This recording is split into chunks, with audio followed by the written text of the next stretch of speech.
A day after Joe Biden's surprise visit to Ukraine to meet with President Zelensky, Vladimir Putin announced the suspension of his country's participation in the New START treaty with the United States. The Russian president made the remarks during his annual address to the nation, portraying Russia and Ukraine as victims of the West's double dealings.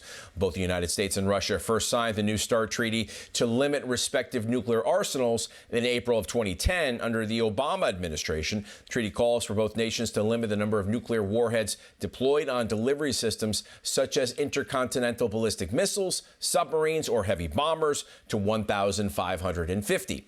Putin said he was just suspending Russia's participation, not fully withdrawing from the New START treaty. Some strong words from the mayor of East Palestine, Ohio on Monday after finding out that Joe Biden spent President's Day visiting Ukraine and pledging another $500 million of American taxpayer money. That was the biggest slap in the face. That tells you right now he doesn't care about us. So agreed. He can send every agency he wants to, but I found that out this morning in one of the briefings that he was in the Ukraine giving millions of dollars away to people over there, not to us. And I'm furious. On President's Day in our country. Yeah, President's Day in our country. He's over in Ukraine. So that tells you what kind of guy he is. Both Joe Biden and his transportation secretary Pete Buttigieg have so far failed to visit the small Ohio town where a 150-car train derailment and toxic spill occurred more than 2 weeks ago on February 3rd. Meanwhile, Joe Biden is now in Poland meeting with our eastern NATO allies, including President Duda, to discuss the ongoing effort to support Ukraine as it continues to repel the Russian invasion. There's a lot of challenges that we have to face, but I'm confident we can do it together. While there, Biden thanked the Polish leader for his country's support for the people of Ukraine. Fior. Mike, the Biden administration is expanding the U.S. economic, diplomatic, and military footprint along China's periphery, with Pacific Island nations signing U.S. cooperation agreements. Also, the U.S., United Kingdom, and Australia are proceeding with the AUKUS Pact to help restrain China. Retired Army Lieutenant Colonel Steve Tharp commented on America's most advanced fighter jet and called the Indo-Pacific buildup natural, saying, quote, the F-22's first kill was not a Russian or Middle Eastern aircraft. It was a Chinese balloon. Hence, it's a natural thing to see buildup in the Indo-Pacific, end quote. The U.S. demonstrated its growing ties in the South Pacific in a January 26th ceremony, marking the first phase transfer of U.S. Marines from Japan to Guam. Greg, let's talk now with constitutional attorney and Victor News contributor KrisAnne Hall. KrisAnne, Vladimir Putin is suspending Russia's participation in the New START program. What does this actually mean for Joe Biden and our relationship with Russia? Well, what it means is that Russia may not be participating or following the schedule for nuclear arms destruction. And what that means is it may signal to us the beginning of a new Cold War era kind of arms race. And with Biden administration being as weak on foreign policy as it is, that could possibly mean that Russia will feel no restraint in creating new nuclear weapons. Well, I can't say how dangerous that sounds, KrisAnne. Okay, James O'Keefe is out at Project Veritas, and many say that there is no Project Veritas without him. He said the organization would never be taken down from outsiders, but only from within. What are your thoughts on all that? Well, I literally laughed out loud at the announcement that Project Veritas would continue without James O'Keefe. I mean, it's a ludicrous assumption. He is Project Veritas.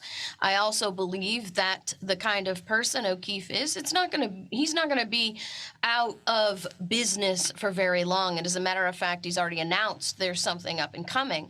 And so I believe that James O'Keefe will be creating a new organization that'll be stronger than the last one, having learned from the lessons that he had to learn from. And we're probably going to see some more facts about the split coming up in his new organization. Yeah, I hope that he continues that great work because he's uncovered a whole lot of things that Americans need to know about.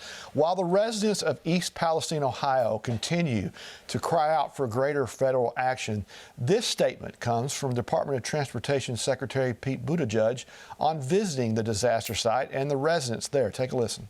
But when I go, the focus is going to be on action. Look, I was mayor of my hometown for 8 years. We dealt with a lot of disasters, natural and human.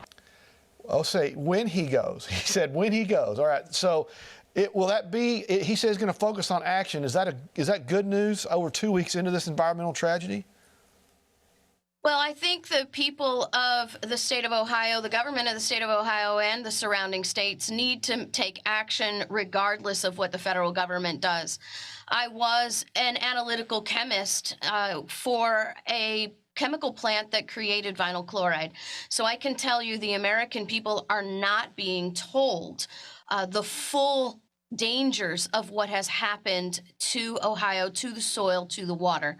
And so the people of the states need to be demanding more information, and the governors of these states need to take action.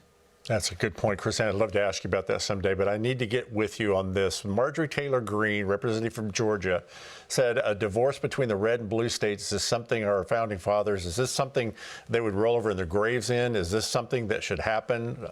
Break down what she said with they need to divorce or separate. Right. Well, let's be very clear. Our founders never wanted America to be separated by political parties. George Washington, in his farewell address of 1796, warned against political party factions. So the fact that American politics is completely controlled by two political parties is antithetical to everything that our founding fathers put together. So when you combine that with the idea that we should split into two different Americas based on political parties, that would not be what our founders actually anticipated. Our founders wanted vigorous and contested government, not governments that can run uncontested and unchallenged over people. And a completely monotheistic, monopolitical party running any government is always a very bad thing, regardless of whether you like that party or not. So is there a possibility we'll need to redraw maps, you think, or is this just talk? Well, I think that there is a proposition called regionalism that has some kind of influence. I wouldn't agree with splitting the United States on the basis of political parties. But the United States is a lot bigger than what our founders anticipated. That's true. And Washington, D.C. is too small to deal with that. And it's really become more of a kingdom with the fact that Washington, D.C. has assumed so much power.